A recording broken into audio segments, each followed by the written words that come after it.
এসো।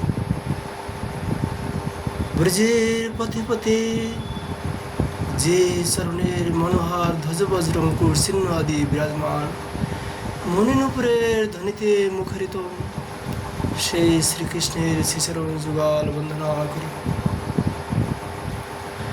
আজকের আমরা বাংলা ভাষায় জগন্নাথজি किस प्रकार प्रकट হয়েছেন সে বিষয়ে আমরা যৎকিঞ্চিত আলোচনা করব। কারণ জগন্নাথজির রথযাত্রা সামনে এসেছে। जगन्नाथ जी को जन्म প্রকাট কিভাবে হয়েছেন সে বিষয়ে আমাদের কীর্তন করা, শ্রবণ করা কর্তব্য।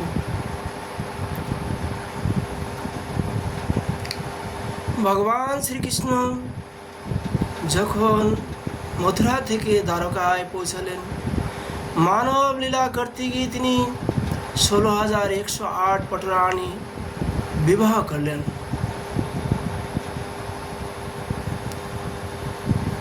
তাদের 16,000 পত্নীদের মাঝখানে থেকেও কখন গোপী গোপী, কখনো রাধা রাধা বলে ডাকতেন। কেবল ডাকতেনই নয়, কখনো গভীর রাতে রাধা রাধা বলে কান্না করতেন। একদিন ভগবান শ্রীকৃষ্ণ বলরাম দ্বারকাপুর থেকে হস্তিনাপুরে চলে গেলেন।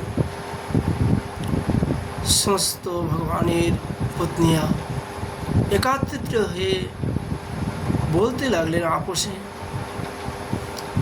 আমাদের প্রাণপতি জগৎগুরু শ্রীকৃষ্ণ তিনি তো আমাদের কথা মনেও করেন না মনে হচ্ছে, কিন্তু কখনো কখনো তিনি গোপী গোপী রাধা রাধা বলে ডাকছেন। এর কারণ কি? কোনো মহর্ষি বললেন, মথুরাবাসী আমাদের শাশুড়ি মা দেবকীজি আছেন, তার কাছে এর মূল রহস্য জানতে পারব। চলো আমরা তার নিকট গিয়ে আমাদের প্রাণপতির রাধা গোপীর কথার রহস্য জানতে পারব। সকলে একত্রিত হয়ে দেবকীর নিকট গেলেন এবং তিনি মা দেবকীজি সকলকে শান্তিভাবে বসতে বললেন এবং সুভদ্রাজিকেও গেটে দাঁড়া করে ডাকলেন। বললেন, কৃষ্ণ বলরাম যদি আসে তখন আমাকে আওয়াজ দেবে যাতে আমি শুনতে পাই এবং তাদের লীলা কথা বন্ধ করে দেব। মা দেবকী ভগবান শ্রীকৃষ্ণের বাল্যলীলা বর্ণন করতে লাগলেন, যা বেদর অগম্য। তিনি 7 वर्ष বয়সে 7 ক্রোশ गिरिधारी गिरिराज पर्वत के धारण कर लें और 7 दिन एक ही आंगुलिर ऊपर रख लें।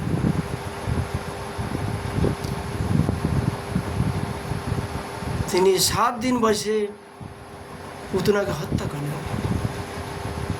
अगासुर बगासुर जमाल वृक्ष बड़े बड़े उन्हें वीरत्व देखालें।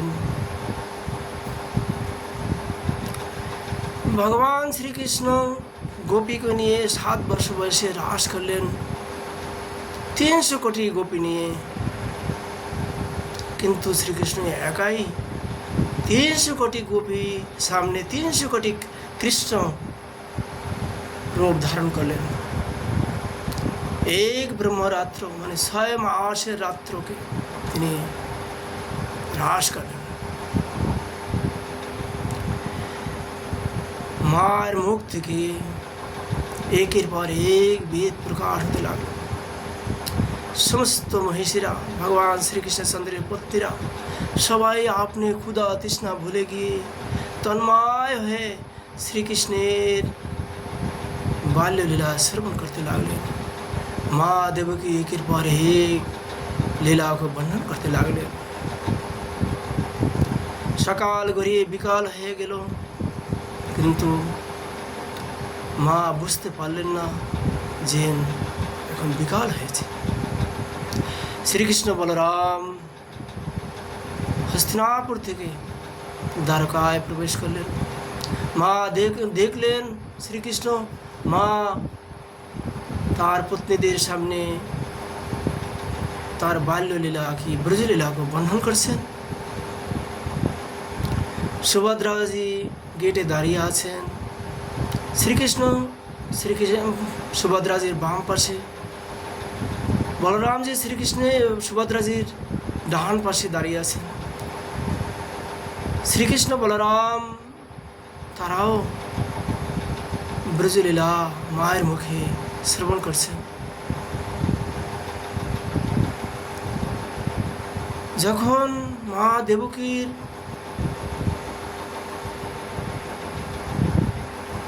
শুনতে পেলেন যে কৃষ্ণ বলরাম আসছেন, তখন শ্রীকৃষ্ণ লীলা বন্ধ করলেন। কিন্তু শ্রীকৃষ্ণ মায়ের মুখে তার বাল্যলীলা শ্রবণ করতে করতে সমস্ত হাত পের সংকুচিত হয়ে, যেরকম কচ্ছপ আপনার শরীরের ভিতরে হাত পা গুটিয়ে নেয়, তেমনিভাবে তার হাত পা সমস্ত সংকুচিত হয়ে গেল। যখনই মা তার লীলাকে বন্ধ করলেন বলা, তখনই তার স্মৃতি ফিরে এলো এবং পুনরায় তার হস্তপদ প্রাপ্ত হল। শ্রীকৃষ্ণ পিছিয়ে ঘুরে তাকে দেখলেন নারদজি দাঁড়িয়ে আছেন, জয় জগন্নাথ, জয় বলদেব, জয় সুভদ্রা দেবী এই বলে কীর্তন করছেন। তা নারদকে ভগবান শ্রীকৃষ্ণ বললেন, হে নারদ, মায়ের মুখে আজ আমার বাল্যলীলা শ্রবণ করলাম। আজ আমার শুভ দিন।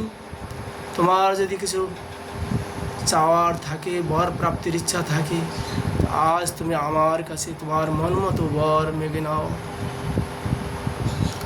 नारद बोलें, हे जगत गुरु जगदीश्वर परमात्मा परम ब्रह्म, आपसे हमारे এই নিবেদন, এই যে আপনার হস্তপদ শূন্য যে রূপ দর্শন করলাম, এই রূপটি কলিযুগ में সমস্ত মানব জাতি দর্শন করতে পারে, এই বর আপনার কাছে চাই। শ্রীকৃষ্ণ বললেন, তথাস্তু। আমার যে হস্তপদ শূন্য যে রূপটি, এর নাম হবে জগন্নাথ বলদেব সুভদ্রা। আর এই রূপটিকে যিনি দর্শন করবেন তারা অনেক পাপকে নষ্ট হয়ে যাবে, এবং এই আমার এই লীলাকে যিনি শ্রবণ অথবা কীর্তন করবেন তারা অনেক জন্মের পাপ বিনাশ হয়ে যাবে। ভক্তরা আমার এই রূপটির রথে আরোহণ করিয়ে রথযাত্রা মানাবে। যারা এই রথকে আকর্ষণ করবেন, টানবেন, তাদের পুনর্জন্ম হবে না।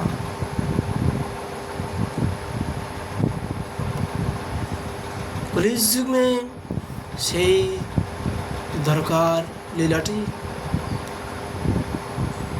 জগন্নাথপুর পুরী ধামে প্রকাশ হয়েছে। সবাই জগন্নাথপুরে যাওয়া উচিত। যারা যেতে অসামর্থ্য তারা তাদের লীলা শ্রবণ কীর্তন অথবা মানুষের রথ দর্শন করবেন, মানুষে জগন্নাথজির রথ টানবেন, তাদেরও পূর্ণ প্রাপ্তি হবে। আজকের মতো আমরা এখানে জগন্নাথ প্রভুর প্রকাট লীলাকে বর্ণনা সমাপ্ত করলাম। রাধে রাধে।